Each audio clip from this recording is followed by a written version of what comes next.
Bonjour, nous allons étudier ensemble la sikha intitulée Rosh Chodesh Shivan, dans Chelek Chafchet de l'Écoute Sikhot. Le Rabbi nous dit la chose suivante. À la pasuk, Bachodesh Hashlishi Bayom Hazeh Baou Midbar Sinai. Sur le pasuk qui nous dit le troisième mois, ce jour-là, Baou Midbar Sinai, ils sont arrivés dans le désert du Sinaï. Le pasuk continue, Vaïchan Sham Israël, Neged Ha'ar, et Israël a campé au singulier, faisant face à la montagne, autour de la montagne. Sur ce pasuk-là, Omim Chazan, Chazan dit la chose suivante. Shebamilim Bayom Hazeh. Le pasuk nous dit ce jour-là. Akavara est le Rosh Chodesh Shivan. On parle de Rosh Chodesh Shivan. À Chodesh Hashleshi, qui est le troisième mois. Shbiyom Ze Yigim Israël Har Sinai. Ce jour-là, le peuple juif est arrivé devant le Har Sinai. Etzem Agatam Shel Ben Israël Har Sinai. Le fait même que le peuple juif soit arrivé devant le Sinaï, le mont Sinaï. Af lifnei Kabbalat Torah, avant même d'avoir accepté la Torah. Himana lifla biyoter. C'est quelque chose d'extraordinaire. Kenema Ba'agada, comme d'ailleurs on nous dit dans l'Agada, Ilo Kavanu lifnei Har Sinai. Si Hachem nous avait amené devant le mont Sinaï. Velo natan lanu et Torah. Et il ne nous aurait pas donné la Torah, d'ailleurs, ça aurait été suffisant. Pourquoi? Le fait même qu'on soit présent devant la montagne, ça a causé au peuple juif une élévation particulière. Comme Chazal nous dit, à la pasuk va'echan sham Israël, que Israël a campé là-bas, Chazal nous dit, comme une personne avec un seul cœur.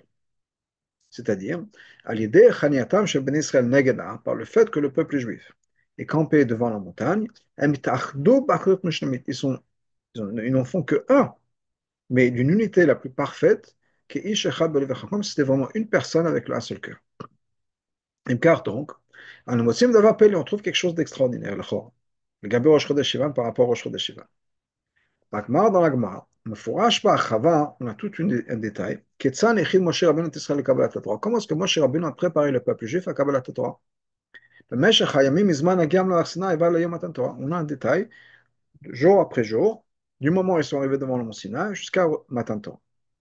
Bet Sivan, le 2 Sivan, Amalim Vatam Tulim Amlechet Kohanim. Il a dit au peuple juif, vous êtes une nation de Kohanim. Gimel Sivan, Mitzat Akbala. Le fait qu'on ne peut pas aller sur le mont Sinaï, il fallait mettre une barrière tout autour. Dalet Sivan, Sivun Aprisha, Moshe leur a dit, il faut se séparer, mari et femme, on ne peut pas avoir de relations intimes. Hey Sivan, le 5 Sivan, Bana Misbeach, Mikrevala Korban. Il a construit le Misbeach, il a amené un korban sur le Misbeach. Ad l'amirat Naaseh v'nishma d'Israël, à l'école d'Israël, et le fait que le peuple juif a dit Naaseh v'nishma, nous ferons et nous comprendrons. Donc on a le détail jour par jour. Et le gabé Rosh Chodesh Shivan, alors que Rosh Chodesh Shivan, Yom Igatam l'Arsina, le jour où ils sont arrivés dans Arsina, devant Arsina, c'est marqué la chose suivante, L'homme Arlem lo velomide. Il n'aura rien dit. Mishum Chutsha Deucha, dans la traduction en hébreu qui est dans notre texte, L'homme Arlem ou Mamtne Chutsha Taderek. Il n'aura rien dit à cause de la fatigue du chemin. Étant donné que le peuple juif était fatigué de tout le trajet, le chemin, Moshe Rabbeinu a commencé les préparatifs à Matan Torah uniquement le lendemain, Bet Sivan. Maintenant, dit le Rabbi, c'est quelque chose qu'on ne peut pas comprendre. On sait ce que Chazal nous dit. Quand le peuple juif est sorti d'Égypte, ils avaient un désir extraordinaire de recevoir la Torah. À tel point ils ont compté les jours jusqu'à Matan Torah. On va l'on comprend. Plus les jours de Matan Torah arrivent, car que plus leur désir a grandi, leur impatience a grandi de recevoir la Torah. Certainement le jour où ils sont arrivés à Arsinaï. Makom Kamato, qui est l'endroit où ils allaient recevoir la Torah. C'est sûr que le peuple a eu un désir extraordinaire de se préparer, de faire ce qu'ils peuvent pour Kabbalat Torah. Anorim, qu'est-ce qu'on voit? Adam dans la nature des gens. Adam quand quelqu'un attend avec impatience quelque chose. On ne ressent pas la fatigue, si on veut vraiment quelque chose. Car la fatigue ne va pas quelque chose qui pourrait empêcher à accomplir ce qu'on veut.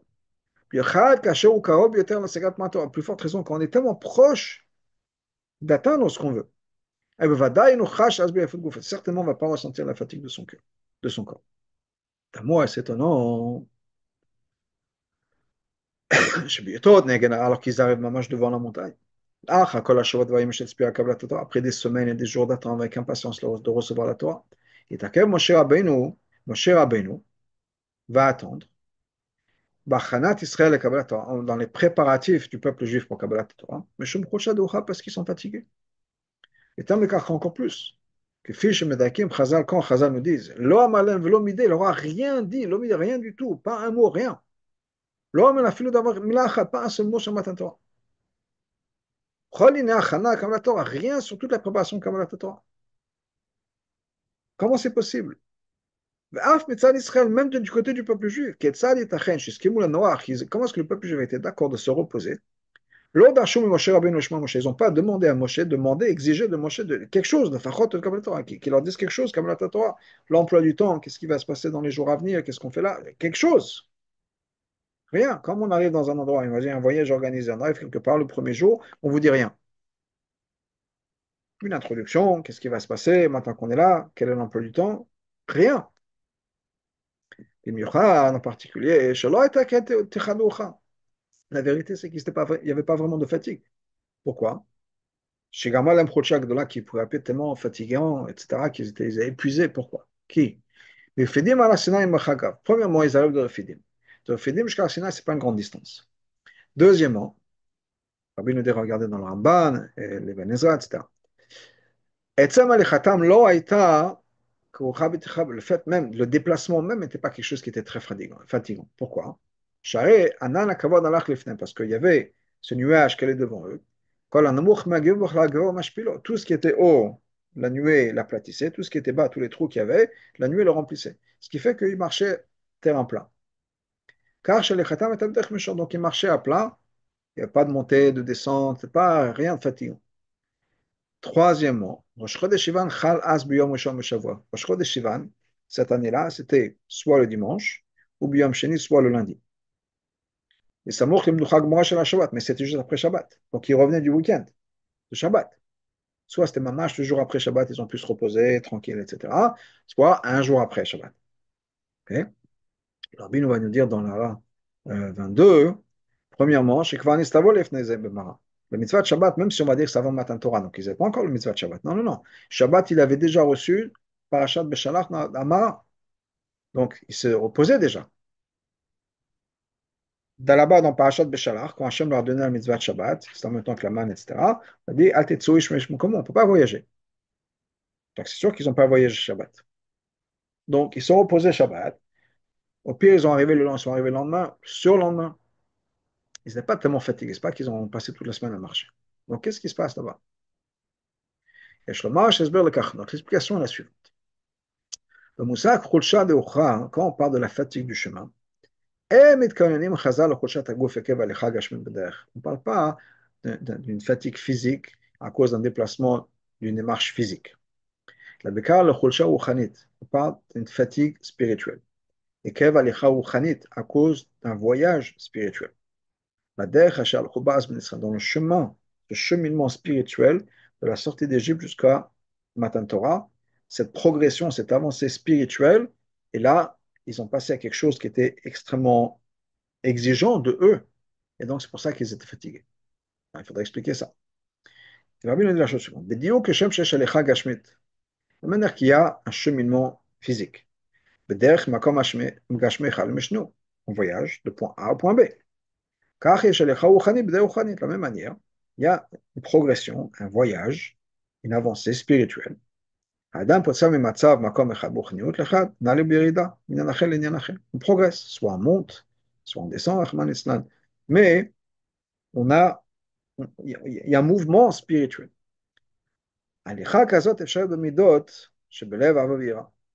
Ce cheminement-là qu'on va faire, cette progression, peut se faire au niveau des midot, c'est-à-dire au niveau du caractère de la personne. On parle des choses qui sont dans le cœur, c'est-à-dire l'amour, la crainte, traduire ça dans d'autres mots, l'attraction, par quoi est-ce qu'on est attiré, par quoi est-ce qu'on est, de quoi on veut s'écarter. Il y a des choses, il y a une progression. Un enfant est peut-être attiré par une glace, un enfant un peu plus âgé, la glace, ça ne va pas trop le motiver, trop l'intéresser, ce sera peut-être de l'argent. Quelqu'un d'encore plus motivé ou plus âgé, plus mature, ce sera peut-être le kavod, ou bien quelqu'un de vraiment mature, ce sera la relation avec Hachem qu'il va avoir. Il y a une progression. Les choses de quoi on veut s'écarter. Est-ce qu'on veut s'écarter de, je ne sais pas, des petits trucs ou des choses plus importantes de la distance avec Hachem?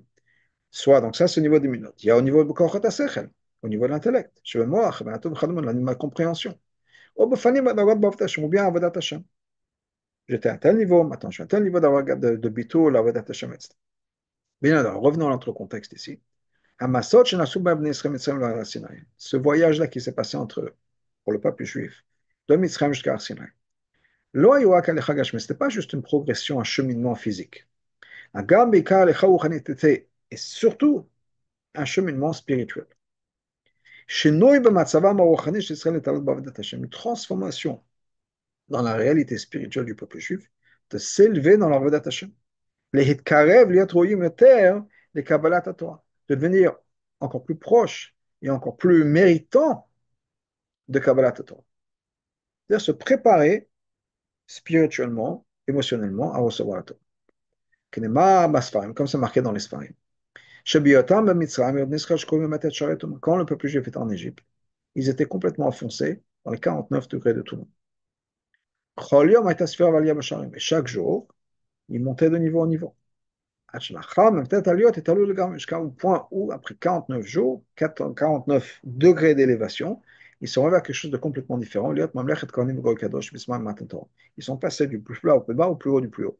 Ils sont maintenant une nation de prêtres, un peuple saint, prêt à recevoir la Torah. Tous ces voyages-là, toutes ces étapes dans leur vie, dans leur progression, sont passés en un mois et demi. Ces élévations d'Avodat Hashem. Ça s'est passé d'étape en étape en étape, de manière organisée. Mais il y a quelque chose de différent qui s'est passé là, entre Refidim et Arsinaï. Un changement essentiel. Ils ont passé une distance extraordinaire spirituellement. Ils sont arrivés à quelque chose de complètement différent des Aliyot qui étaient avant. Mouvan, on comprend. Ça leur a demandé beaucoup d'énergie, beaucoup d'efforts. Cette transformation profonde, on n'a pas expliqué quelle était la transformation, mais cette transformation leur a demandé énormément de choses. Et donc, c'est pour ça qu'il y a eu cette fatigue, si on peut dire. Ils étaient vidés émotionnellement, spirituellement. Ils avaient fait tellement d'efforts qu'il fallait qu'ils souffrent un peu. Alors, qu'est-ce qui s'est passé à ce moment-là? Cette transformation, ce passage-là, Chazal nous dit, Vaïchan Sham Israël. Le peuple juif a campé, Israël a campé ici. Qu'est-ce que Chazal nous dit? Comme une seule personne comme un souké. Toutes les autres étapes, c'était pas avec des disputes, c'est-à-dire,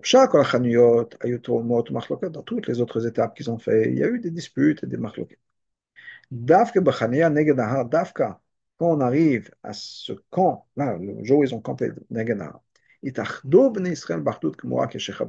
l'Afka à ce moment-là, Rosh Chodesh Sivan, quand ils arrivent, qu'ils arrivent à ne faire que un.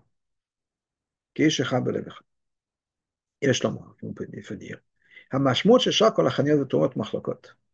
Que quand on dit que dans toutes les autres étapes, il s'est disputé. Et là, c'est pas Kipchuto, qu'à chaque fois, ils étaient en train de se disputer sur des problèmes de Kashmir, etc. On parle de Machloket Shem Shamayim. Il y avait des manières différentes de comprendre la relation avec Hachem.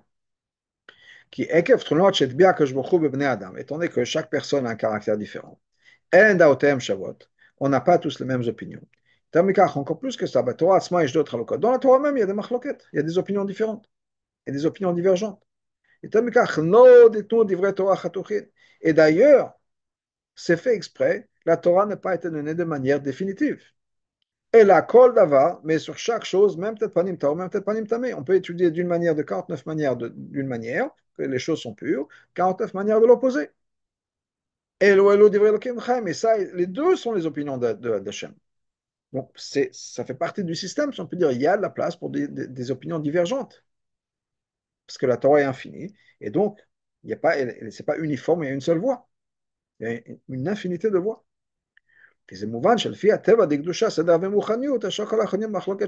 on comprend, étant donné que la nature de Gdusha et la nature des choses boukhaniot, la nature de la Torah, c'est qu'à chaque fois, il y avait des discussions. On n'était pas nécessairement d'accord, on ne voyait pas tous nécessairement la même chose de la même manière. Ah, mais bon, dame, negeda, quand ils sont maintenant devant la montagne, il y a quelque chose d'essentiel qui a changé ici. Les quelque chose qui est l'opposé de la nature humaine, et même la nature de Gdusha.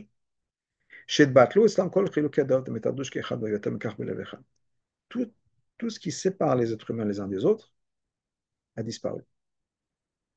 Les différentes opinions, les différentes manières de voir, etc. Au point où, d'une manière ou d'une autre, le peuple juif en entier a été capable de voir tous les 600 000 personnes, de voir tous les choses de la même manière, de comprendre tous les choses de la même manière. Pas juste de manière qu'Ish c'est comme un seul homme, et c'est-à-dire que tout le monde est coordonné plus ou moins. Non. Au niveau de l'action, tout le monde est d'accord de faire la même chose. Ok. Pas deux minagim, pas trois minagim, on s'est tous mis d'accord. C'est bien. Allez, qu'on arrive à ça. La gamme belev echad, achlut mukhletet gamme belev reg shadam. Mais non, c'était belev echad, c'est-à-dire que même au niveau de l'émotion, ils ont tous ressenti la même chose, ils voyaient tous les choses de la même manière. Ça, c'est quelque chose d'extraordinaire. Imagine prendre un exemple simple, dans un couple. Même dans un couple, le mari et la femme voient exactement les choses de la même manière. Il n'y a pas de différence, pas parce qu'ils sont d'accord de se respecter. Ils sont tellement fusionnés qu'ils voient exactement les choses de la même manière. On va, etc., on comprend que un effort tellement puissant, tellement fort, c'est-à-dire arriver à cette union, cette fusion tellement profonde, qui est spirituellement, mais spirituellement, c'est dur. Le vatel kolev shor chez machloket. On va annuler toute possibilité de machloket. Encore une fois, pas de manière négative. Mais le fait qu'on puisse avoir des opinions divergentes, ça a été complètement transformé. Kolev machlok shamaim, même les shem shamaim. Maflou belev bilvad, même ne serait-ce qu'au niveau du cœur. Gaman et B'Israël Futraba, c'était un effort extraordinaire. C'est pour ça que Moshe Rabbeinu en a pas rajouté sur ça. Ils avaient été déjà fait des efforts tellement profonds que ça suffit pour aujourd'hui. Cette transformation, c'est tout ce qu'on a besoin de faire aujourd'hui. Et là, où le Rabbi nous dit, je crois que c'était, alors peut-être un peu plus tard, le Rabbi, c'est pas que Chaz V'Shalom, ils ont fait semblant, c'était, non, la Safa et la Chutz. C'est que vraiment, ils sont arrivés à ce niveau profondément d'union, d'uniformité, si on peut dire, où ils voyaient vraiment les choses tous de la même manière, avec le même sentiment, les mêmes émotions, tout le monde était d'accord. Mais ça demande un bitoul extraordinaire, où on arrive vraiment à 100%, de manière, je dirais, presque automatique, voir les choses de la manière de l'autre. Je reviens au machin du couple. Si un mari ou une femme arrive vraiment à vivre et à comprendre l'autre et se mettre complètement dans les chaussures de l'autre, c'est un travail extraordinaire. Et ils s'y sont arrivés. Donc, c'était, mon cher avait dit, bon, c'est bon pour aujourd'hui. Encore plus profondément. Le Moussa Khoucha de Ocha. Quand on parle de Khoucha de Ocha, c'est pas on dit quelque chose de négatif. Ouais, ils n'avaient pas la force. Étant donné qu'ils étaient tellement fatigués, alors ils n'ont pas pu s'occuper de Matan Torah. Ouais, une journée off. Non, Binyamin nous au contraire, c'est l'opposé. Quand on parle de Khulsha de Ucha, c'est pour dire le positif. Non seulement ça, mais c'est quelque chose d'encore plus élevé que ce qui va venir après. Donc, lorsque le rabbi nous dit, c'est pas Khulsha de Ucha, c'est qu'il ne pouvait pas se préparer Matan Torah. Au contraire, c'était la préparation de Matan Torah. La préparation de Matan Torah, c'était justement cette artout, cette union, cette unité. Et ils y sont arrivés. Donc, on est arrivé à quelque chose, une transformation dans la préparation de Matan Torah. Jusqu'à maintenant, on passait d'étape en étape. Là, il y a eu un changement radical, une transformation radicale au niveau de la préparation Matan Torah. Et la vinzot, yesh lagdim. Afin qu'on pense ça, il faut introduire l'idée suivante. On ne peut pas imaginer. On peut imaginer la différence de niveau entre Moshe Rabbeinu, par exemple, et le plus simple des plus simples des Juifs. Ilu kanema, Et qu'est-ce qu'on dit ici? Ve'echan Sham Israël, le peuple juif a campé. Chez Kol Israël, tous les juifs. Moshe Rabbeinu, de Moshe Rabbeinu jusqu'au, c'est-à-dire le plus simple des plus simples. It'achdu b'achdut mushlemet b'lev echad. Ils sont tous devenus un de la manière la plus fusionnée possible. B'lev echad. B'vadaï lo b'ofen shel mitzvat anshim lo badach chas v'shum. C'est pas qu'ils ont fait semblant. Ou que c'était juste comme ça par habitude. On dit bon, on laisse, on fait tous quand même. Non. Achdut Amiti, c'était une vraie union où ils le ressentaient vraiment. Moshe Rabbeinu et le Pashut Shupshutim avaient cette union innée, comme s'ils se regardaient dans les yeux avec un petit clin d'œil et comprenaient exactement ce que chacun voulait dire. On ne peut pas, on peut pas tricher sur ça. Donc ils avaient vraiment cette unité qui s'est passée là. Et car on va de là, on comprend. Dans le peuple juif, il y a un point, et à ce point-là, on est tous, on ne fait que tous que un. On est tous les mêmes. Hagadol Shebegdolim, du plus grand au plus petit. C'est un chidouche Efraim Israël Negana. Ça, c'est le chidouche de ce qui s'est passé ce jour-là, que le peuple juif a campé au singulier devant la montagne. Comme Dam Negana, quand ils se sont trouvés devant la montagne, le man Kabbalat Torah, c'est-à-dire pour recevoir la Torah de Arsinaï, c'est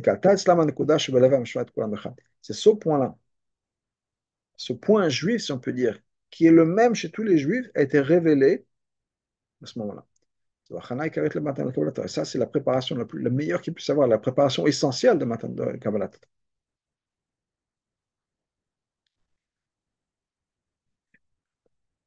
On va continuer, mais je vais vous donner un machal, si on peut dire, qu'on va développer. Enfin, le machal, il est le mien, comme ça que j'ai compris la sikha quand je l'ai préparé. Mais juste pour avoir un peu une idée de où on va. Pourquoi est-ce que c'est une achana karet? Et le rabbi va développer cette idée-là. Imaginez un mariage, un khatan kala, parce que Matan Torah, c'est aussi un mariage. Ok. La kala, le peuple juif, c'est la kala au moment du mariage. La kala, qu'est-ce qu'elle fait sous la choupa? Rien. C'est le bitou le plus absolu, elle se donne complètement. Il y a même son visage qui est couvert parce qu'on dit qu'effectivement, on change de visage d'une certaine manière, on change de personnalité. C'est un bitoul absolu, c'est un don de soi-même absolu au khatam. Mais ça, c'est la chose la plus importante du mariage. C'est ce don de soi. Parce que s'il n'y a pas ce don de soi, le mariage, n'est pas un vrai mariage. Donc, la chose la plus importante, la chana ikarit, si on peut dire pour le mariage, c'est quoi? Je me donne, je m'investis dans mon mariage, je me donne complètement mon mariage. Pas à 100%, pas si ça a du sens, pas si je le sens. Non, à partir d'aujourd'hui, même s'il y a des jours où j'ai envie d'étrangler mon mari, même s'il y a des jours où je ne le sens pas, même s'il y a des jours où j'ai vraiment pas envie de faire dîner, mais c'est pas grave, dans le sens où je fais, je sais pas, j'achète ou autre chose, c'est pas le point. Mais je suis dédié à mon mariage. Et c'est comme ça que j'ai compris ma manière, la sikha, dans le sens que le rabbi dit, voilà, c'est le don de soi-même. Il n'y a rien qui se passe. La kala sous la roupa ne fait rien. Là, c'est tout, elle est présente. Elle tend son doigt pour la bague. Et ça, c'est l'homme avlomideu. Rien. On est là, en présent, ineni. Et tous, belekeshecha belevecha. Donc, revenons et c'est pour ça que la Bible, c'est encore plus important que la chanot qui va venir après. Après, tout ce qui se passe après, c'est déjà autre chose. C'est déjà après la choupa, si on peut dire. Alors, il y a les fleurs, il y a le dîner, il y a le repas, le machin, il y a le buffet, etc. Tout ça, il faut. Mais la chana essentielle, c'est quoi? C'est le moment où on est sous la choupa, on dit, Ineni, je suis là. Voilà. Pas un mot à faire, rien à dire, c'est juste ta présence et c'est tout. Et c'est ce qui se passait au moment quand ils sont venus voir ça. Voilà l'explication pourquoi est-ce que c'est la chana ikarit. Donc, je vais donner un peu mon approche. On va voir si ça vous convient dans les mots. On a déjà expliqué plusieurs fois le chidouche de Matan Torah. L'étude de la Torah, il y avait déjà avant. לפני מתן תורה, לדוגמה, par exemple, ישיבת שם העבר, il y avait les ישיבה de שם העבר. אבות שלמדו כל התורה כולה שניתן. Les אבות, comme tu dis toute la Torah avant même qu'elle soit donnée. לכם, בניהם אחריהם, et les enfants après. לפי מתן תורה, avant מתן תורה encore. Pas. Donc en מצרים, etc. עד כדי כך, au point où שלא פסקה ישיבה מוות מצרים, qu'il y a toujours une yeshiva en Égypte. Dans ce cas, quel est le chidouche de Matan Torah? Donc il expliquait dans la Chassidut, שהחידוש הוא לחידוש שאז היה מתן תורה. C'était pas la Torah, c'était Matan Torah. ונתן לנו את תורתו, il nous a donné la Torah. לפני מתן תורה, avant מתן תורה, לקחו את התורה, on est parti, on a été prendre la Torah, ça veut dire quoi on a pris la Torah? Comment est-ce qu'on prend la Torah? באמצעות בהתאם לכוחות השכל ובטלות העצמי של כל אחד. On réfléchit par notre cerveau, par notre intellect, notre compréhension, c'est à ce moment-là, c'est comme ça que on absorbe la Torah. Et ça dépend de chaque personne. Abraham a sa manière de comprendre les choses, il comprend sa Torah, si on peut dire. Yitzhak a une autre manière de comprendre les choses, il voit les choses de manière différente. Et le Matan Torah, alors que dans Matan Torah, que je Natanat Torah, c'est Hachem qui nous a donné la Torah. Et ça, c'est Hachem, il peut donner sur ces termes. C'est-à-dire, ben, Matan Torah Neymar, va Yidaber Elokim et Kol Advarim les mots. Hachem a dit tous ces mots-là. Les mots, ça veut dire quoi les mots en disant? Les mots, va Yidaber Elokim. Et Hachem a dit, va Yidaber Elokim. גם לאחר מכן, après ça aussi, למד משה רבינו מעט כל התורה כולה מפי הגבורה ונתנה. Quand Moshe Rabbeinu va étudier la Torah, il étudie la Torah d'Hachem.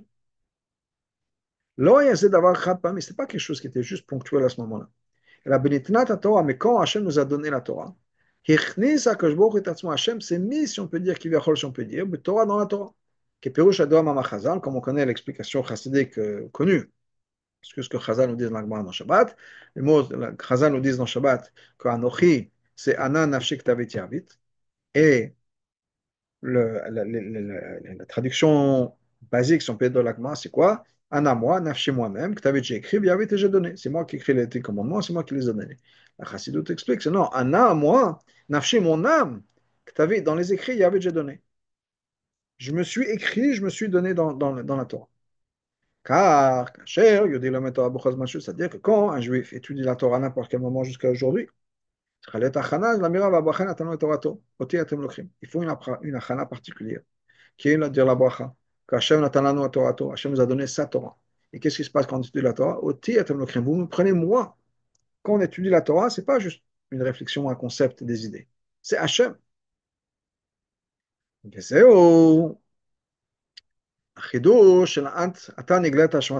d'ailleurs l'explication de ce qui est marqué dans le psukim. Ata nigleta, tu t'es révélé, Matan Torah.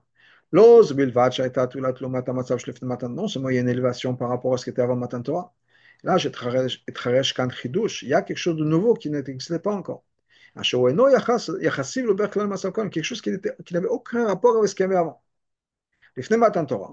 כאשר לימוד התורה ימצא כוחות השכל, quand l'étude de la Torah c'était juste quelque chose qui venait de la raison de l'intellect, chez l'homme de personnes qui étudient la Torah. מובן שלקחו את התורה רק לפי כוחו שלומד להשיג כוון הקדוש ברוך הוא. Donc chacun a pris ce qu'il a pu prendre. Quelqu'un est au niveau de CP, il a compris dans la Torah le CP. Quelqu'un est au niveau de Shiur Gimel des Yeshiva, il a compris Shiur Gimel. Chacun en fonction de ses capacités. Et c'est comme ça qu'on a appris Hachem. D'une certaine manière, on se crée Hachem à notre image, dans le sens où ce que je comprends, c'est ce que j'ai pris de la Torah. Mais qu'est-ce qui se passe après Matan Torah? C'est que quand maintenant j'étudie la Torah, je ne fais que un avec le Noten, la Torah avec Hachem. Hachem qui s'est mis dans la Torah. C'est-à-dire que maintenant que Hachem s'est donné la Torah, c'est la Torah d'Hachem. Quand j'étudie la Torah, c'est pas juste que j'étudie un concept et le concept fait partie de moi-même. Mais j'étudie, ça fait partie, maintenant j'ai pris un Hachem. Je donne un exemple, une explication. Dans Tanya, Admor Zagan parle du concept du Sechel. Il dit que quand on étudie quelque chose, alors qu'il y a une Ichud Nifla Hachem Kamo, il y a une union parfaite qui va se créer entre le concept et mon cerveau, et moi-même. Donc le concept maintenant fait partie de moi, et moi je fais partie du concept. Oui, quand j'étudie quelque chose, j'étudie un concept. Shnaim Shorsim Batali, deux personnes qui sont en train de se disputer un sur un talit. Et je réfléchis, je le comprends, etc. Quand je suis plongé dans la Sugia, je suis dans le concept, je baigne dans le concept. Ok. Quand je comprends la Sugia, qu'est-ce qui se passe? Maintenant, ça fait partie, ce concept-là fait partie de mes cellules cérébrales. Donc, il y a une union qui va se faire entre les deux qui est inséparable. Maintenant, en théorie, c'est vrai c'est pour n'importe quel concept. Quand j'étudie les maths et que je comprends l'étape de multiplication, c'est la même chose. Quand je suis en train de réviser l'étape de multiplication, je suis complètement dedans. Et quand je les connais, maintenant que je les ai appris, je les ai maîtrisés, l'étape de multiplication font partie de mes cellules cérébrales. Il n'y a pas de différence. La seule différence, c'est que si j'apprends par exemple le théorème de Pythagore, ok, c'est pas que Pythagore maintenant fait partie de moi-même. Ce concept, l'idée, oui, j'assimile une idée, pas l'auteur de cette idée-là. Alors que quand on étudie la Torah, c'est Hachem. La Torah, c'est Hachem. Donc quand je prends cette idée-là, c'est Hachem qui fait partie de moi-même. Donc on étudie la Torah et Hachem maintenant fait partie de moi-même. C'est pas juste une science, c'est pas juste un concept aussi profond, aussi délicat qu'il puisse être. C'est Hachem même. Et pour ça, c'est lié à cette idée de le peuple juif à camper au singulier comme une personne, comme un seul. Quelle différence? Pourquoi cette différence entre l'étude de la Torah entre un juif et un autre? Au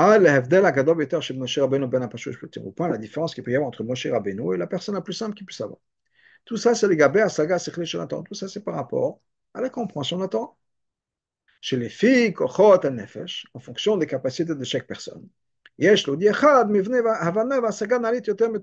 juif va comprendre plus ou moins bien un certain concept de la Torah. Mieux qu'une autre personne. Il peut y avoir une différence qui est bien à mais le lien qui existe entre un juif et l'étude de la Torah. Le fait qu'on est un avec la Torah. Ça, c'est quelque chose qui est universel. Du plus grand des plus grands, plus petit des plus petits. Ce concept-là que vous me prenez, quand vous étudiez la Torah, vous me prenez moi. C'est chez la personne la plus simple qui peut étudier un passage de Chumash. Même au point, il ne comprend même pas ce qu'il est en train de dire. Et même pour cette personne-là, il faut dire avant, une birkat Torah, il dit Hachem nous a donné la Torah. Ça, c'est le même outil, le même Hachem qui est dans la même Torah que le plus grand lambda du monde. Quelqu'un qui comprend la manière de la Torah manière la plus profonde, quelqu'un qui fait des vrais chidushim. Il n'y a pas de différence. Le lien qui existe entre la Torah et un juif est essentiel et n'est pas dépendant de la capacité de la compréhension de chacun. Amala shelotim atem lokrim. Cette mala-là de otim atem lokrim, et là, ça ne dépend pas de quelque chose qui dépend des capacités de la personne. C'est pas qu'on est, si on est intelligent, on mérite plus de otim atem lokrim. Non. Hibal Mela, c'est quelque chose qui vient d'Hachem, qui n'a pas de Torah. Hachem nous a donné sa Torah. Hachem s'est investi dans la Torah et ça, c'est la même chose, c'est essentiel dans la Torah. On peut dire que dans la Torah, il y a le DNA et l'ADN de Hachem. N'importe quelle lettre dans la Torah a cet ADN de Hachem. Le lève shel yudi, ça c'est quelque chose qui dépend du cœur de chaque juif. Parce que dans le cœur, c'est là où va être révélé ce yichida shel nefesh, ce pinteliyit, ce point juif, le point essentiel. Le fait qu'on est juif, un juif, c'est un juif, c'est un juif, est un juif, est un juif, c'est tout, point final.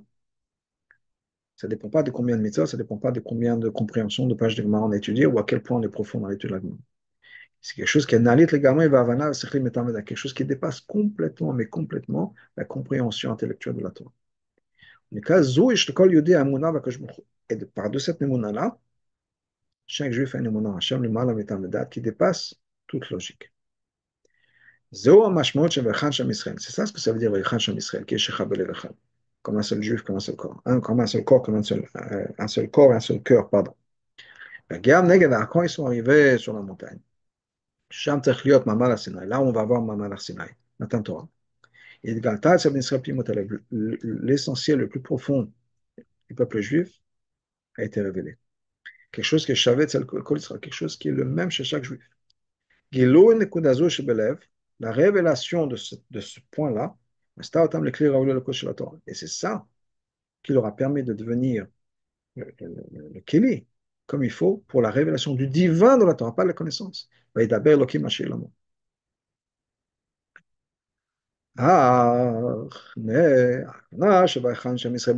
préparation, le fait que c'est juste le premier degré de préparation Matan Torah. Comme je dis, c'est la choupa. La choupa, c'est le début de la vie de mariée. C'est juste le début. Maintenant qu'on a ce bitou-là profond, on est le keli pour recevoir la Torah. Mais ça ne suffit pas. La Torah, Le tachlit, c'est pas d'être prêt à recevoir la Torah, c'est d'étudier la Torah. Bavana, Basaka, secret, qu'on puisse la comprendre, l'étudier, la Torah, etc. Tel le cas, et donc, on a besoin de faire tout un tas de préparatifs pour Matan Torah. Comme on fait avant le mariage, on se prépare pour le mariage, on prend des shurim, etc., une préparation. Alors effectivement, au moment de la choupa, il n'y a rien à dire. Mais il y a des préparatifs à mettre en place. Tachlit Matan Torah, Shadam itachel ma Torah. Le but de Matan Torah, c'est qu'une personne ne fasse que un avec la Torah. Jusqu'à ce que la Torah devienne notre existence, notre vie. Donc pour ça, on ne peut pas faire quoi que ce soit. La seule solution, c'est d'étudier la Torah, de comprendre ce qu'on étudie. Quand on comprend quelque chose, ce concept-là, comme je l'ai mentionné du Tanya, maintenant fait partie de moi. Ça fait partie, c'est imbibé dans les cellules de mon cerveau. Ça fait partie de mon existence. Que ma zone, c'est les dames au bassin qui me sont comme la nourriture qui fait maintenant partie de ma chair. Comme la Morazakini dit dans Tanya. Il y a une union extraordinaire dans la maskil et dans la mouskal entre la personne qui va étudier et le concept étudié. Donc, qu'est-ce qui sort de là? Quand on comprend la Torah, on peut faire un avec les mots d'Hachem qui dépassent le monde, qui sont la révélation d'Hachem. Ça, c'est deux sortes de préparatifs que le peuple juif doit faire pour recevoir la Torah. La première préparation, c'est quoi? Comme on a vu plutôt, qui est un bitoul absolu et complet. On dit à Hachem, je suis présent, voilà, je suis là. Ça me vient l'idée car c'est et quand on arrive à faire ça, on arrive à s'unir avec le peuple juif. On fait ressortir justement le plus profond de l'essence même du peuple juif, qui est l'union, qui est le fait qu'on est tous les mêmes. Ça, c'est ça, c'est une préparation générale du peuple juif de manière générale. Mais on ne s'arrête pas là. Mais à partir du deuxième jour du mois de Sivan, Moshe a dit, ok, maintenant qu'on a fait ça, sans le bitoul, il n'y a rien qui va se passer. Maintenant qu'on a ce bitoul, on dit, voilà, je suis prêt. T'es prêt? Alors au travail. Il faut étudier la Torah. Et donc maintenant, qu'est-ce qu'il faut faire? On va faire en sorte que la métier de la personne, le bitoul, c'est bien, mais le bitoul, c'est bien uniquement comme première étape, dans le sens où on est prêt à faire ce qu'il faut faire. Comme dans un mariage. Première étape, c'est d'être prêt à faire ce qu'il faut faire dans le mariage. Si on n'est pas prêt à faire ce qu'il faut faire dans le mariage, ça ne va pas marcher. Première étape, je suis dévoué à ça. Donc, il y a le bitoul. Après, c'est que dans mon bitoul, je ne suis pas juste baptême. Moi, en tant que personne, je me mets au travail. L'autre, pas juste yichida au niveau le plus profond de mon cœur. C'est que le kiboul matim, que ma yichida accepte la Torah. Non. Ya tem tiulim amlechet kohanim. On est tous une nation sainte, mais c'est déjà un pluriel à terme. Les attaques voilà mais le fait qu'il fallait faire une barrière autour du Arsinaï, le fait que les maris et les femmes devaient se séparer, chez Kachut Israël, on a sanctifié le peuple juif. Ça, c'est différent pour chaque personne. Chaque personne en fonction de sa darga, même au niveau de la Torah, recevoir la Torah, il y a différence entre le peuple juif. Moshe Rabbeinu était dans un endroit à lui par lui-même, était une position, un niveau par lui-même. Et ensuite, il y avait les Skenim, Aaron, les Skenim, etc., le peuple juif. Ensuite, on dit, chaque personne, chaque juif, leur neshama est sortie du corps. Al-Kol, Dibour, le Dibour, sur chaque mot.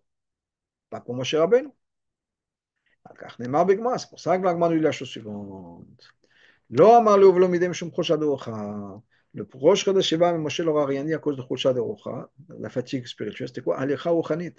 Cette progression, ce voyage spirituel. Chez Kol Israël, le peuple juif, mais Moshe Rabbeinu a le Pashut Shutim chez Israël, le peuple juif, de Moshe Rabbeinu jusqu'au plus simple des plus simples, Kourcha Itachdo, ne font qu'un, et ça c'est Kourcha B'Chulcha Limontaï. Pour ça, il faut être un peu plus faible, mais faible dans le positif, c'est-à-dire, il faut affaiblir le moi, affaiblir mon ego, de manière à ce que je puisse maintenant être ouvert aux autres. C'est pour ça qu'il n'a rien dit. C'est pas quelque chose qui est lié à la parole. Au contraire, c'est lié au silence, comme la kala dont je parlais tout à l'heure. L'homme, il n'a rien dit. Une fois qu'on arrive à ce bitou-là, qui est Shechab Là, Drusha Irdamin Baklut Atsumado, et Taskut Bukhala Chanot Achila, il faut descendre de ce degré de bitoul absolu, qui est, ok, maintenant on rentre dans la vie de tous les jours. Il faut se préparer. Le bitoul, c'est bien, c'est nécessaire, il le faut, c'est la fondation de tout, mais on ne s'arrête pas. Qui dav kalidem kach museget atachim betorah. Parce que quand, maintenant, on prépare, on a le bitoul, donc c'est la fondation, elle est saine, elle est comme il faut, maintenant il faut remplir.